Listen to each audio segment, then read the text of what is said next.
প্রতিদিনের চিন্তা ও প্রার্থনা। 22শে নভেম্বর।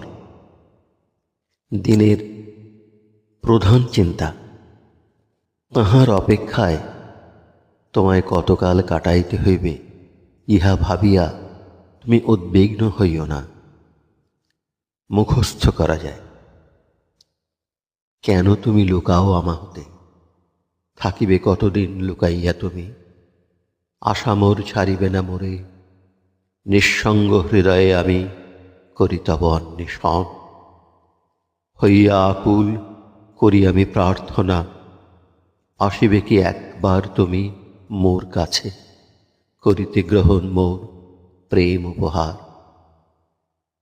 উপদেশ। বারবার যখন আমরা পথভ্রষ্ট হই, তখন আমাদের বিশেষ প্রয়োজন এই যে আমরা তাঁহার আদেশ শুনিব। তখন আমাদের এই দরকার যে সেই নির্দেশ হস্তের স্পর্শ অনুভব করিব। শ্রী ভগবানই একমাত্র জানেন তিনি কি কাজ করিতেছেন। আমাদের কর্তব্য এই যে আমরা শুধু তাঁহার হাতের উপযুক্ত যন্ত্র হইতে চেষ্টা করিব। যখন আমরা নিজেকে তাঁহার সেবার সুযোগ হইতে বঞ্চিত করি, তখন ইহা আমাদের এক ভীষণ ক্ষতি করে। আমরা সম্মুখে উপস্থিত সুযোগের সদ্ব্যবহার করিব এবং করিব না, তাহা আমাদের উপরেই নির্ভর করে। আমরাই নিজেদের হয় ধনী নতুবা দরিদ্র করি।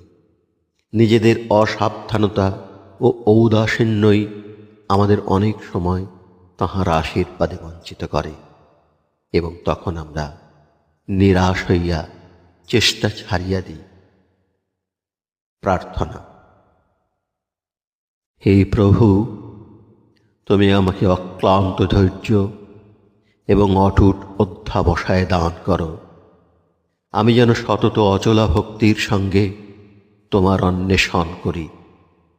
আমি যেন কখনো হতাশ হইয়া এই অন্বেষণে বিরত না হই। আমি যেন কখনো ভুলিয়া না যাই যে যাহারা দীন হইয়া অন্তর ঢালিয়া প্রার্থনা করে, তাহাদের প্রার্থনায় সফল হয়। তুমি আমাকে তোমার শান্তি ও করুণাময় আশীর্বাদ দান করো।